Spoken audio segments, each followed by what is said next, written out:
May I have your attention, please? Thank you. We are in session now, and our panel, I think it's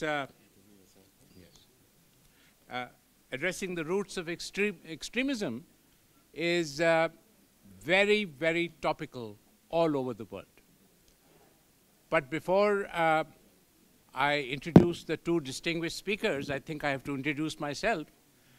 Because the person who was to introduce me, while I was waiting in the wings here, like in a theater, she herself has been called to be a facilitator. So there's no harm. I'll introduce myself to all of you. I come as a part of the delegation from the United States, where I live currently, as a guest and as a speaker for this convention, which I think I'm finding extremely educative and instructive for myself. But there is another fact which I really very much like to mention to my friends, some old but mostly new friends, is that I've had the honor of living in this country and working in Malaysia before. I was honored to be the ambassador of Pakistan to Malaysia from 1985 to 88. So I'm coming back to Malaysia after 25 years. When they told me that would I like to be a part of this delegation, I immediately said yes. And I teach there in the United States. So I took a leave of 5 or 6 days from my activities, and I am here, and I'm very glad to be here. My name is Sayyid Azmat Hassan. I'm a retired career diplomat and was a former ambassador of Pakistan to a number of countries and in other positions. And currently, I am a professor at the School of Diplomacy and International Relations at Seton Hall University. That's in North New Jersey, not far from New York City. And my specialty is the Middle East, which is a regional specialization like Africa, like other parts of the world. So I was able to develop courses relating to the Middle East at Seton Hall University, and I teach those courses both at the graduate level and at the undergraduate level. And I also teach another course which is compulsory there, which is called History of Diplomacy, to the undergraduate students. That's what I do. And of course, I've been involved in interfaith dialogue as a part of my duty and works in the United States. And that's the reason why perhaps they felt that it would be useful for me to come here. So with this introduction, now I would like to introduce our first speaker, whom I've had the pleasure of meeting earlier. And we were next to each other there across the table, and you know, we have the same position. And so the certain affinity has already developed between both the distinguished participants and myself. Dr. Ahmed Farooq Musa is chairman and director of the Islamic Renaissance Front in Malaysia. A very important organization. I'm sure some of you know about this front already. He's the founder and director of the Islamic Renaissance Front, with its acronym of IRF, an intellectual movement and a think tank focusing on youth empowerment and promotion of intellectual discourse and reformation. He has been involved in interfaith dialogues, especially related to Christian-Muslim relations, and also intrafaith dialogues, especially the Shia-Sunni discourse, which is very important these days, considering what's happening in the Middle East, in Iraq, in Syria, and yes, even here.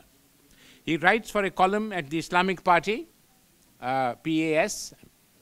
We are all aware of this party, which has been around here and has a following. Official organ and other established web portals like Malay Siakini, I hope I'm pronouncing that correctly. My Malay is somewhat rusty. The Malayan Insider and Free Malaysia Today. Dr. Ahmed Farooq is an academician at Monash University, Malaysian campus, and is also a trained cardiothoracic surgeon. Monash is a well-known university in Australia, so that gives him another cachet to carry on his activities. So let's give Dr. Ahmed Farooq Musa a hand, please, before we start. You have the floor. Thank you, Prof. Assalamu alaikum warahmatullahi wabarakatuh.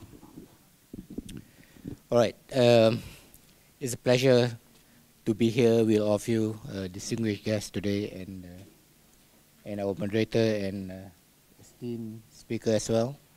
And first of all, I'd like to say that by profession, I'm a surgeon, a cardiothoracic surgeon, but it has been my sort of, how do I say, ingrained in my DNAs probably, to be a Muslim activist, and who have been involved in activism since my student days.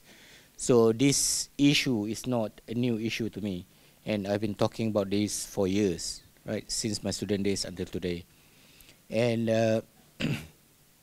I guess this is a very important topic because with the, what happened during 9/11, for example, it has spurred the interests of people all over the world, Muslims and non-Muslims alike, about what is wrong with Islamic fundamentalism or Islamic extremism in a way. Of course, extremism does not only exist in the religion of Islam. It exists everywhere, in every other religion as well. You can see Buddhist extremism, you can see Hindu extremism, or even Christian extremism. But still, when people talk about extremism, it's about Islam. It is closely related to one particular religion, that is Islam. Whether we like it or not, we have to address what's the root of this extremism. So I would start my talk today by basically referring to one incident recently, what happened in the United Kingdom that shocked the whole world when one military personnel was being butchered in daylight, right, by two Muslims, right? Of course, when the news broke out, initially there were a lot of denials. A lot of denials on Facebook, for example, like Facebook's spread like wildfire nowadays. So everybody was saying that they're going to pin down on Muslims, and it turned out to be true. Muslims were the perpetrators of this heinous act of killing this army personnel, unarmed army personnel, walking down the road in broad daylight. And what did the former British Prime Minister say? Tony Blair, he said, there is a problem within Islam from the adherence of an ideology which is a strain within Islam, right? So now Islam has been portrayed as a religion of peace. Now where does this come from? So he might be right or he might be wrong. Well, we can argue about it, but the most important thing is that I think he missed the mark where the problem lies, right? Because I think it is not the problem inherent in the religion of Islam itself, but it is the mindset of a few Muslims, all right, that have been transformed, that has transformed them to become militants, or in a way that they want to portray, that this is what Islam is all about. It's kind of a retribution, and we'll go into that later on, right? But they assume the role of being a savior of Islam, right? Of a religion that's been, for them, been persecuted in this world. So to me, when I want to pinpoint where's the problem or the root of all this extremism, I would say that they are mainly broadly categorized into two, right? What I would call it as an exogenous factor and an endogenous factor, right? Something which is inherent, something which is inside, internal, and something which is external. or indigenous, endogenous and exogenous. Right? This is a medical term initially, actually, but I use it over here. Yeah, I would say that exogenous, to say exogenous is because of this foreign policy, yeah, basically of the West. I say that, this, as we are aware of this foreign policy of the West, that can be considered antagonistic towards the Muslim, especially in the Middle East, for example. So this must have created a lot of tension, right, between the Muslim communities and the West itself. And as we can see that the Woolwich Butcher, the Boston bomber in the US, right, and even Osama bin Laden, all of them insisted that the aggression was basically the articulation of, in religious language, was a payback for political blunders over the years. Meaning to say that it's a way, as I said to you just now, there's a retribution, an act of retribution, right, to pay back. This is payback time, our payback time. We have had your time, this is our time. And that's what these Muslim extremists were trying to say. They may rationalize their act, right, through violent scriptures. Of course, they quoted the verses from the Holy Quran, and you know there are many verses in the Holy Quran about fighting, about jihad, about killing infidels, and so on and so forth. But they're putting it in modern terms, and basically these are basically the reasons or the things that they could use to rationalize the acts of aggression. Now let's just go back and look at this some statistics, okay? And according to the Lancet, all right, at least 116,000 Iraqi civilians died between the outbreak of war in 2003 and the withdrawal of troops in 2011. So they had a moral justification there, like hundreds of thousands, 116,000 of Iraqis were killed because of the American incursion into their country, right? So they felt that it's kind of an act of retribution. You have killed so many thousands of us, so why can't we act back? So that's their rationalization. That's how they should rationalize their violent behavior, right? And furthermore, more than 16,000 are thought to have been killed in Afghanistan since 2007. Right? We have heard of drones killing some of the leaders, and of course, what they term as collateral damage. Civilians were being killed as well, right? And of course, there are drones. Drones have killed even adolescent. I think it's a son of Anwar al-Awlaqi in Yemen, if I'm not mistaken. And I mean, people question. I mean, what was his sin? He's just a son of Anwar al-Awlaqi, and yet a drone killed him in Yemen, right? So, these are the things that somehow or rather that things that are very difficult especially for Muslim extremists to digest, right? So they try to manifest the anger, right, by doing violent acts. And even May this year marked the deadliest month, where 1,055 deaths in Iraq, right, since 2008. Of course, right, all this would take a colonial mindset to ignore the statement by what they consider as the enemies, the Muslims, extremists, and the religion. They are trying to say that it's not our military mistakes, but it's basically because of the Muslim extremism. Probably people would say that that's the colonial mindset. So in conclusion, so these exogenous factors are like decades of colonialism, right? For years, many Muslim countries are being under colonial imperialist rule, right? Unjust wars to promote Western interest. As we had known that, when they invaded Iraq, they created a scenario saying that there were weapons of mass destruction in Iraq. And when they invaded Iraq, no weapons were found, right? And similar thing in Syria, for example, we have seen that, you know, the main reason was because the usage of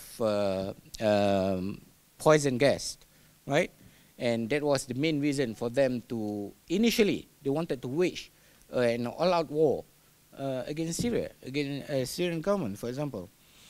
And support for all rich tyrannical regimes and drone strikes, as I mentioned just now, and maim scores that kill and maim scores of innocent people. And this support of tyrannical regime shows basically a Western hypocrisy, right? On one side, you are saying that you want to promote democracy, good governance, transparency, accountability, and so on and so forth. But on the other hand, you are seen to support regimes such as the Saudi Arabia. And, and we all know that the majority of the Twin Tower bombers were basically Saudis. If I'm not mistaken, probably a dozen of them, right? They were Saudis. And you know that how these tyrannical regimes were basically were channeling their oil money to destabilize or to shape how a revolution should be, like to shape the Egyptian revolution, for example. The Arab Spring in Egypt, according to RAND Institute, for example, that I think they had, Saudi Arabia had invested about $60 billion to make sure that, you know, whatever that happened in Egypt would be in their interest, basically. And that's how the Salafis got the upper hand. When the Salafis initially said that, you know, to go against the government was basically an act of treason, basically, because they say it's an act in the Muslim language, it's called Khawarij, an act of the Khawarij to act against a legitimate government. So they were against it initially. But then, of course, the Saudi came in and invested so much to ensure that it's in line with their ideology. Now, after looking at these exogenous factors, we come to the second factor. I would say the endogenous factors, right? Now, Rich Nielsen of Harvard University published a study recently and found that the main factors driving radicalism were not poverty or ideology of teachers. Rather, it was the poor quality of academic and educational networks. And that's what this Harvard professor found, right? So, you see, based on his research, he found that clerics with best academic networks had 2 to 3% chance of becoming self-styled jihadis, as opposed to 50% chance for those who were badly networked.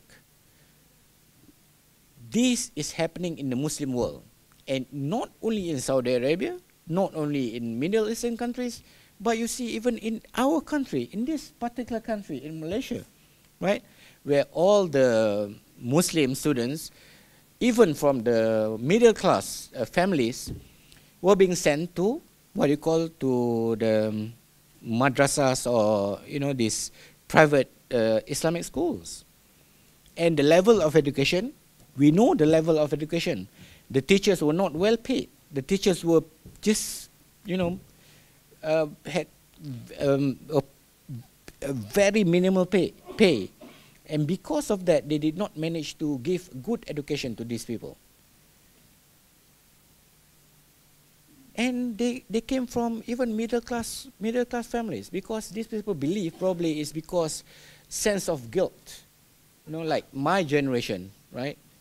I live in a generation where we send our kids, we have the choice to send to Islamic schools or send to government schools, or, you know, other private schools, for example. And many of us, our generation, tend to send, especially the activists, tend to send the children to Islamic schools. Because why? Feelings of guilt. You know, we did not get enough and adequate Islamic education. So we feel that, you know, we should send our children to have Islamic education. But the schools were just terrible, right? So these are the products. These are the possible products of such schools everywhere in this world, especially the Muslim world. So as we know that even though the, of course, you know, in many countries in the Muslim world, you're not supposed to just follow one teacher, right? But the thing is that the critical thinking is not being developed among the Muslim children. That is lacking among the Muslim students who were schooled at these Islamic institutions. Now they're being taught to just follow their teachers.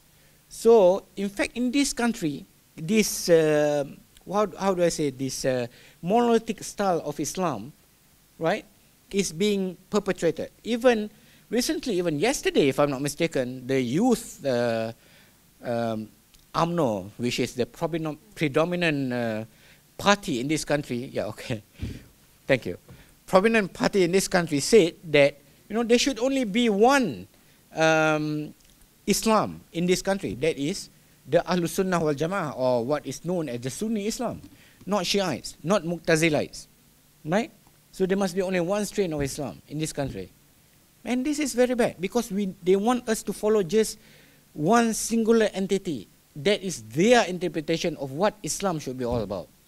And this is very problematic. I'll just go very quick because, you know, I passed my time.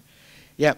So I would say that the thing is that, you know, these people, they could just quote verses from the Quran, but whether these verses were probably quoted out of context is another issue, right? So you can quote verse about killing infidels, for example, but can you apply that to the 21st century, right?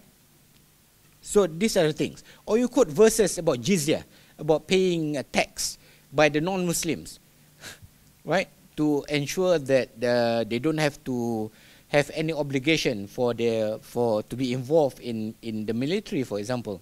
So they're supposed to pay jizya, and the verse of jizya was in the Quran. So if you quote jizya, for example, in the 21st century, is that applicable nowadays? Right? So these are the things that we have to understand. Then, as I say, this issue of extremism, actually it was addressed even long ago by the Prophet himself. In one well-known hadith, long hadith, somehow or other, there was a phrase there. He quoted that these people, no matter how much they are considered as very religious, but they recite the Quran, it doesn't pass their throats. It means that the spirit of Quran was not embedded inside them, right? So it's just the superficial understanding of Islam itself. Just a quick one, okay? Just a quick one. So just look at Ayman al-Zawahiri. Everybody knows Ayman al-Zawahiri, right? Second man after Osama bin Laden, right? So he has this understanding, this antagonism towards democracy. So he considers that democracy is basically usurping the sovereignty of God itself. Because it usurps the sovereignty of God, this is shirk. This is basically unacceptable. So meaning to say that this ideology is not compatible to democracy. It's not compatible to the 21st century understanding of what democracy is all about. This is a problem, right? It's a problem. And similarly, you look at another strain in another movement in the Islamic world, Hizb ut-Tahrir, for example. They have the same understanding that Islam, or that democracy, is nizamul kufur, is a heretic system. It's a system that is out of Islam. And you have this Hizb ut-Tahrir is a very strong movement even in the UK, and I heard recently even in Australia. And actually, Australia, Sydney wanted to invite me to have a debate with them recently, but I didn't want to go. You know, like, because it's useless to have a debate with people with this kind of mentality, right? Because we won't be able to go anywhere. Right? My final slide, okay? 2 slides, okay? So what are the solutions? So I would say that, you know, because to me, I've categorized it between exogenous and endogenous. So the solution would be 2 as well, for the exogenous and for the endogenous. So what would be the solution for the exogenous? Would be to review the policies. The West must review the policies, right? Their policies, how they treat Muslims, and how their foreign policies with Muslim countries, for example. And they should also consider whether their attitude is right or wrong, right? To invade other countries, to say that we want to restore democracy, but in actual fact, probably it's because of their economic agenda. That is what I perceive, right? And of course, finally, is the endogenous thing is that we have to educate the Muslims, the young minds especially, about what the concept of Islam, or the concept of jihad, for example.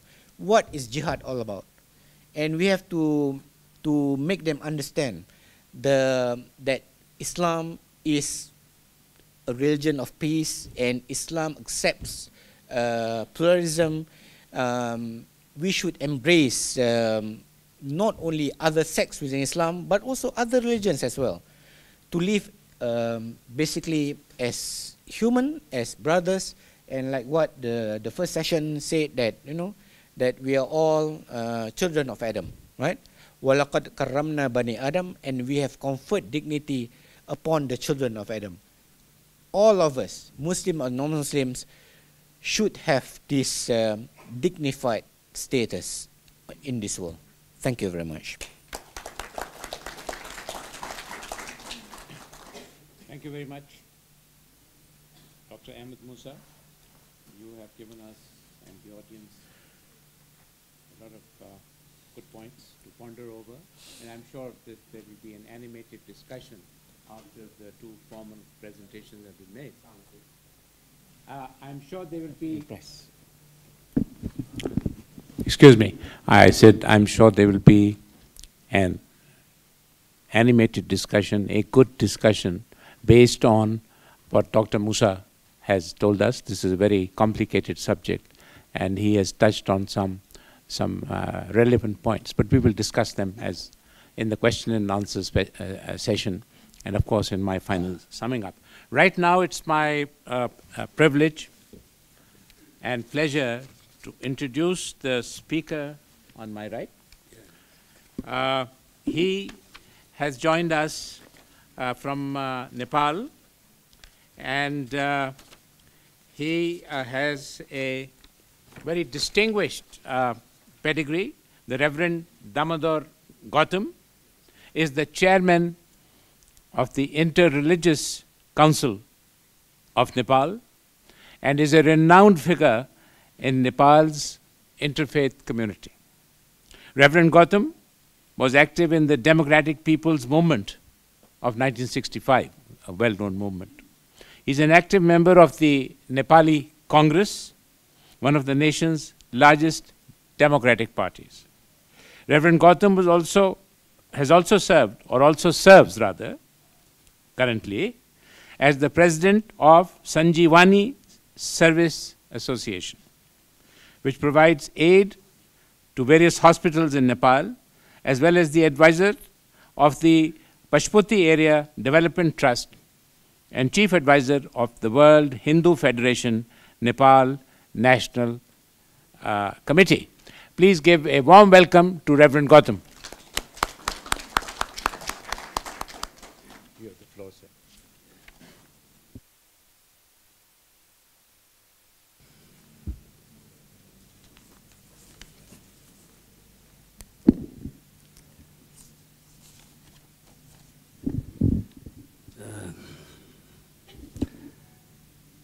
First of all, I am from Nepal. I am very appreciate to say to every interfaith communities, and I regard all the prophet and Shakers books, like in Nepali, Jai, you know, Jai means nice of the community. Jai Moses, Jai Zarathustra, Jai Mahavir, Jai Mahabuddha, Jai Confucius, Jai Tao, Jai Jesus Christ, Jai Muhammad, Assalamu alaikum also, Shinto, Jagat Guru Shankaracharya, Guru Nanak, many lords and ladies and gentlemen. I have a little knowledge. I writing a book in this world. We have facially and interfaith groups also, like Muslim, like Christian, white, like Hindus, like Negro and Hapsi, and Buddhist, like Mongolian and Aryan. We are fighting once another, where I support firstly Dr. Farooq's statement. I am also the presenting this paper, Unity in Diversity. We in these books I written the many prophets and many good leaders also, as like Moshe, Zoroastrian, Agam and Mahavira, Buddha, Quran, Bible, Taoism, Shintoism, Confucianism, and others, as like best democratic leader Abraham Lincoln, Mahatma Gandhi, B.P. Koirala, and Nelson Mandela also. We are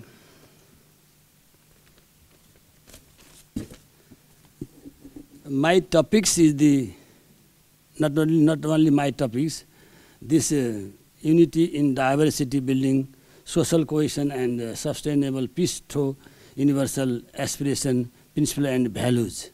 In these topics, the main the main theme of the convention, unity in diversity, very good topics, you know, but it is not too easy, not easy to, because there are varieties of problems in this universe. Most of the society of the universe have faced misled by their bad tradition and customs. There are many problems of society, societies as caste, outcast, races, backward types, indigenous groups, lower caste, upper caste, untouchable group, Dalit, as like in India and Nepal, ethnic groups, religious community, interfaith groups, continental, regional, American, African, Oceania, Asian, European, Aryan, Mongolian, white, black, Negro, as well as holy personality, Lord Shiva, Rama and Krishna, Messiah, Moses, Saint Confucius, Tao and Shinto, Lord Mahavira and Buddha, Messiah, Jesus Christ, Prophet Muhammad and Saint Jagat Guru Shankaracharya and Kabir, etc. and sacred scriptures also Vedas, Upanishad, Gitas, Avesta, Torah, Agam, Dhammapada, Bible, Quran, Guru Granth Sahib and etc. About the very holy personality and sacred scripture teach us no discrimination within the society in the manifestation of God. But we are not following that so. It is I have example in the Eastern philosophy. I am Nija Paraveti, Lavusha Gana Chetasam, Udara Charita Nam to Vasudeva Kutumbakam. That means it is Hitopadesh in Sanskrit. That means only the narrow-minded peoples say my or yours, and the discrimination in the each others, whereas broad-minded and liberal ones behave all people in the world as their relatives and family members. Vasudhaiva Kutumbakam, as well as one family under the God. Unfortunately, people in the same countries where such human civilization were founded are these days involve the killing each others. It would not be exaggeration to say that this essence of above lines become meaningless due to conflict between Shia and Sunni, Protestant and Catholics, Digambar and Swetambara, Hinayana and Mahayana, Saiva and Vaishnava, and among the other religious groups. In my an inter-religious council in Nepal has been formed in Nepal, representing all the religious society in the country. Let us join in the council, all the religious society in words of Hindu, Muslim, Christian, Buddhist, Shinto, Confucius, Tao, and other religions to unite the prevails in this, prevail the peace and fraternity across the world, the unity in diversity among the determined and faithful people like Muslim, simple and cooperative people like Christian, liberal, enduring and inclusive people like Hindu, Buddhist, Jain, and Sikhs, Kirat, peace and reconciliation, reconcile people, Shintoist and Japanese people, as Japanese people can be sources of peace, reconciliation, happiness, prosperity, and salvation in the world, and that is the way for the welfare of the world, whole world. And other next example also, I am Sarva Dharma Priya, loving all the religious, loving all the religions, would like to call upon people from religious to unite, to not to the distress each others, believe and the respect all holy lands, including Mecca, Medina, Jerusalem, Bethlehem, Ayodhya, Lumbini, Pashupati, Nepal, Gurudwara, Mathura, Jinjaj, and Kamiz in Japan, study in all religious scripts, including the Quran, Bible, Shintoism, the Dhammapada and Agam, Vedas and Upanishad, and other scripts. In Rig Veda, I give the example in the Eastern philosophy, in the mean philosophy, in the Shangachaddham, Shambadaddham, Shambho Manapsi Janatam, Deva Bhage Utha Purve Sajaranam Upasate. It means, oh man, let us together, as well as dialogue together between one another, share your feelings together, practice new things, then worship yourself as your tradition and unite yourself. Lastly, I am feeling now that all the prophet and great personality have come down to this earth because here is too much atrocity in this world. Lord Buddha come again for non-violence and peace. Prophet Muhammad come for organize and command different groups of the society. Mahavir for non-violence and sacrifice. Guru Nanak for peace and politeness. Jesus Christ come truth and love. Ram and Kamsa to finish atrocious Ravana and Kamsa. Shintoist come peace, reconciliation and coexistence.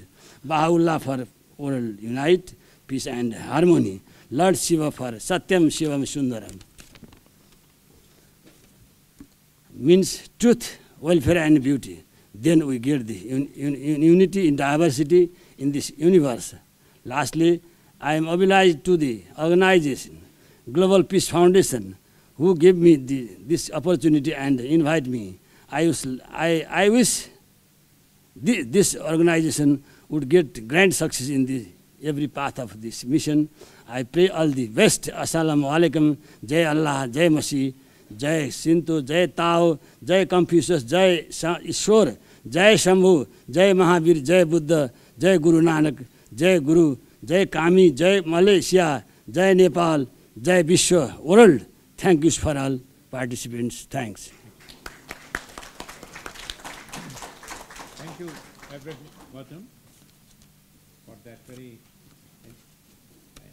interesting interpretation and discussion. Similarly, there will be much food for thought. Now, coming to the time factor, I think we have to disperse around 12:30. We can go maybe another 5 minutes. Excuse me. I said I have to point out the time factor, and we could go perhaps another 5 minutes above the stipulated time because we have to start lunch at 12:30, but we can go up to 12:35.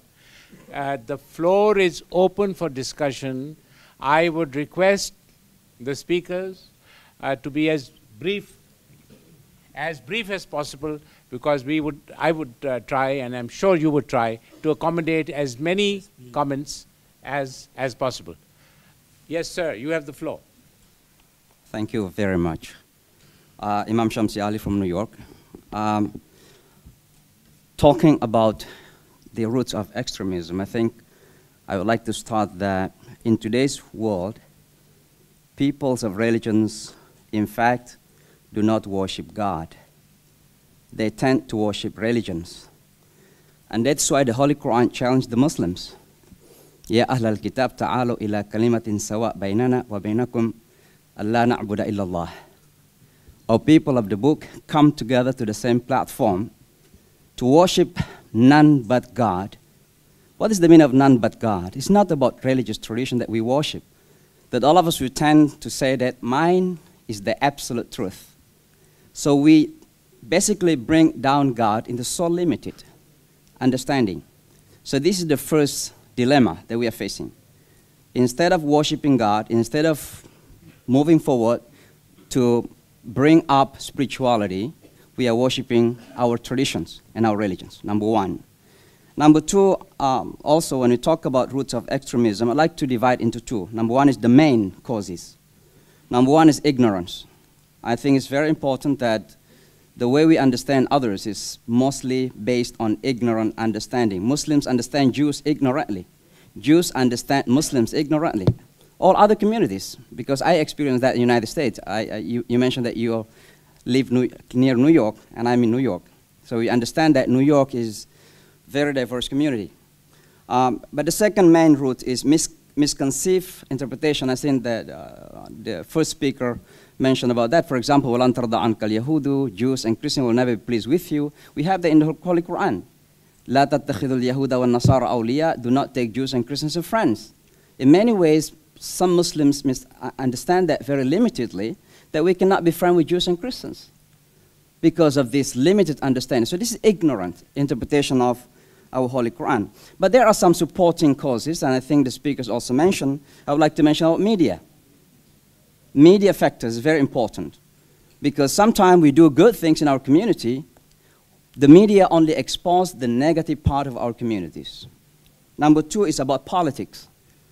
I don't want to talk about the relation between religion and politics, but in many ways religion has been politicized for political interests, and it is very dangerous. Number three is about...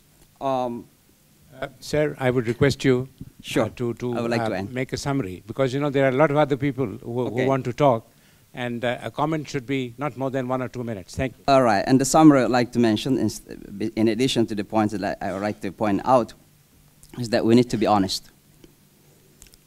We need to be honest that sometimes we talk something in this public. When we go back to our community, we say something else. Thank you. Thank you very much. Yes, that gentleman. Thank you, Mr. Chairman. My name is Jamal Samsudin. I'm from KL. I'm from KL. I would like to comment. Just Could you speak closer to the mic, please? Closer. Oh, I have to go closer. Okay. Can you hear me now? Yes, I can hear you. Thank you. I should speak louder. I have just very quick comments on the presentation of Brother Ahmad Farouk Musa. One is that there is a study by a U.S. scholar. I didn't bring his name, but he did a study on all extremist suicide bombing causes of suicide bombing cases from 1985 to 2005. And he found out in not a single case the incidence of suicide bombing was due to religious extremism. All of it is actually political economic. Yeah? It makes a lot of sense. In Malaysia, we don't know, yeah? But the people in Iraq and Afghanistan will know. If you come here to Malaysia, you bomb it out, you kill hundreds of thousands, you make the people lose all reasons and the future, people will react. And that is what the study found out. It was actually more because of oppression, politically and economically. So this is a study. And number two, I think the groups mentioned by the speaker, I think is a lot of fringe organizations. I think if you take fringe organizations that represent 0.001% and put them out, they don't represent mainstream Islam. And I think this is what the media has been doing, the international mainstream media that has been doing. And there's reason for it. Yeah? In the 1970s, during the time of President Nixon, there was almost 50 over companies that own the media organizations in America. Today, there's only 5, and all of them are interlinked.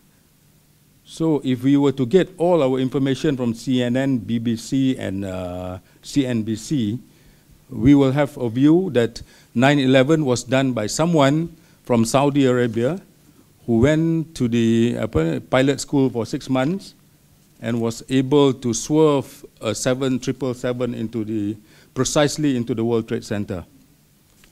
My father-in-law is a 30-year experienced captain in MAS, Malaysian Airline System. He said even he cannot even think of doing such a thing. So there's a lot of need, Dr. Farouk. There's a lot of evidence out there that it's impossible that it is an act by a small group of people.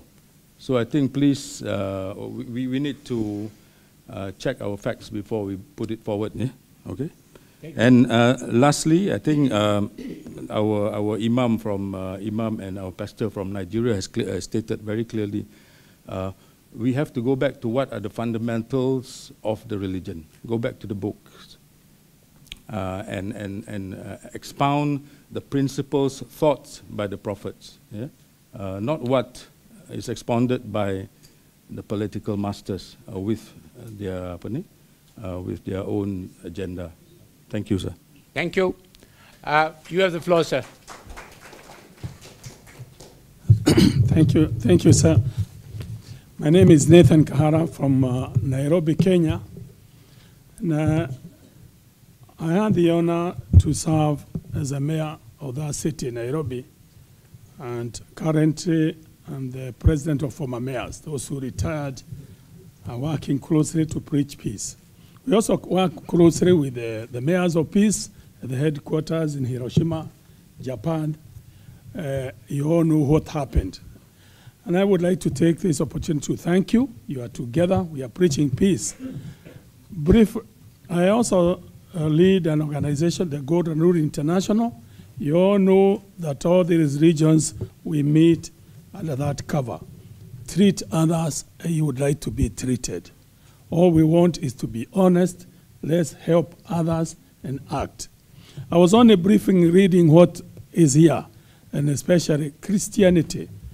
We all know the founders of all religious organizations we are preaching peace. So whatever you do it as an individual, not what Jesus Christ said, or Muhammad, or others.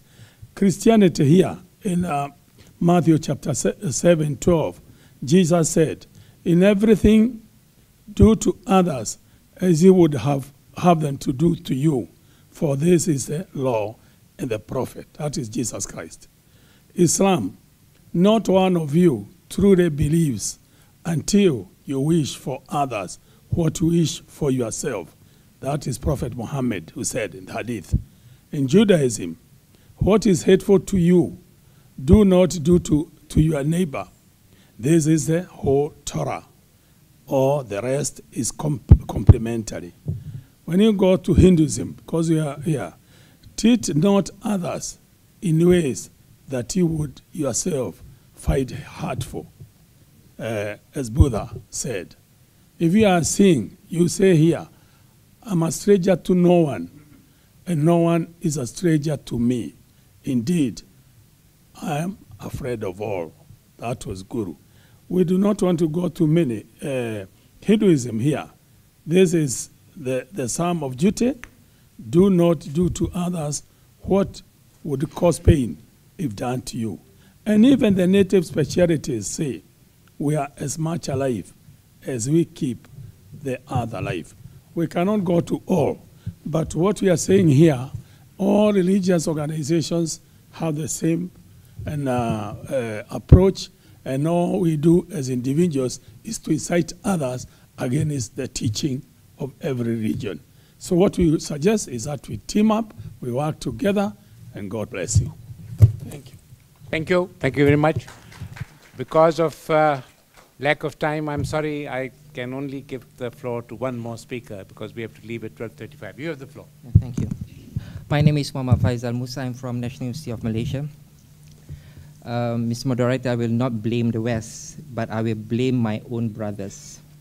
Last week, a standardized Friday prayer sermons throughout this country stated, it is a jihad, a holy war for us, Muslim now, to eradicate Shia.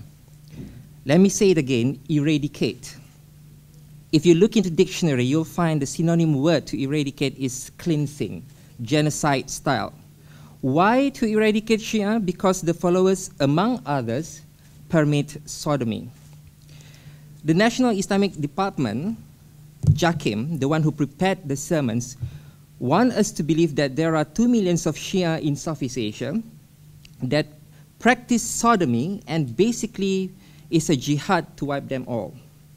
Solution: international standard. International guideline is needed to curb extremism, especially when it comes to sectarianism.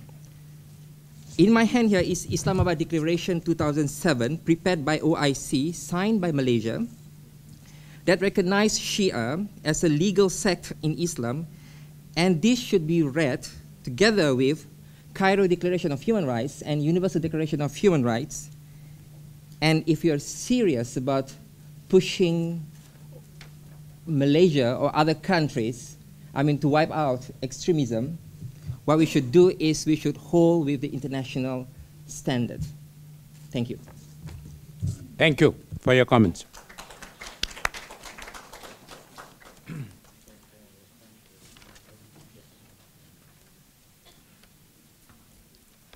First of all, I would like to thank the audience for their comments, which helped us to enlarge the debate and to get a better idea. And this is not to say that an even greater plaudit, I think, goes to the two speakers who set their version or their perspective, which has enabled us to try to understand this very complex phenomenon. Now, I have been a career diplomat, and secondly, I've been a teacher, a professor for the last 13, 14 years. And one of the subjects which I have taught is the politics of terrorism. And I can tell you that one size does not fit all. Sometimes we are like the 6 blind men who approached an elephant and wanted to describe what the elephant was. And you know that old proverb. I don't have to repeat this. The point I'm trying to make is that it's territory specific. The extremism, the acts of extremism in Chechnya differ from what is happening in Afghanistan, differs from what is happening in other parts of the world, in North Africa today, because the situations are such that a counter-reaction comes into being. Now, whether we can say this is because of moral failings, this is because of ignorance, this is because of indoctrination, this is because of Shia-Sunni issues, etc., depends upon the context. I can quote to you what Mr. Jinnah, the founder of Pakistan, said. A journalist asked him in 1947, Mr. Jinnah, sir, first Governor General of Pakistan, are you a Shia or a Sunni? His reply was, please tell me whether the Prophet of Islam, may peace be upon him, was he a Shia or a Sunni? And that was the end of the question from the journalist. These are man-made divisions that exist in our religions. Yes. And I think as people of goodwill, we must counter them, but counter them through argument, through rationality, and not through emotion. Unfortunately, there is a lot of emotion, which naturally religious attitudes, they incite this type of religion. That is why it is said when you go to dinner at somebody's house, please keep away from religion and politics. Otherwise, instead of having a nice dinner with somebody, you might come to blows. And the dinner will be forgotten about. The last point I want to make is the one made from this side about this US professor. If I'm not mistaken, that is Robert Pape, P-A-P-E, who wrote Dying to Kill. And in that, he gave a lot of statistics. That book took him a long time to write, if it is the same book that the gentleman is talking about. In that, it was a sense of grievance, overwhelming grievance, political grievances, where innocent people had been killed, and the reaction was not based on religious reasons so much, or very little was based on religious reasons, but it was based more on the situation of oppression which that person felt. So that is something also, that's one way of looking at it. But it's not the only way. So again, I would like to caution the audience and caution myself that one size does not fit all. We have to look at different aspects and study each situation. Mali, North Africa, Algeria, the tribal areas of Pakistan and Afghanistan, etc., etc. And by studying these situations, we will get a better approach. And playing the blame game, you know, blaming one side or the other side, that also I don't think is very productive, because we have to unite and get rid of some of our perceptions on both sides. The ones who are affected, the Western nations, and us who are the victims sometimes. So we have to both try to work together to overcome this state of affairs so that extremism gets reduced. Extremism will never go away from the world. You know, that's the human condition. But we can work to reduce it. And that's the job that we are here today in the Global Peace Foundation. I wish to thank all of you and wish you a very nice lunch where no politics or religion should be discussed.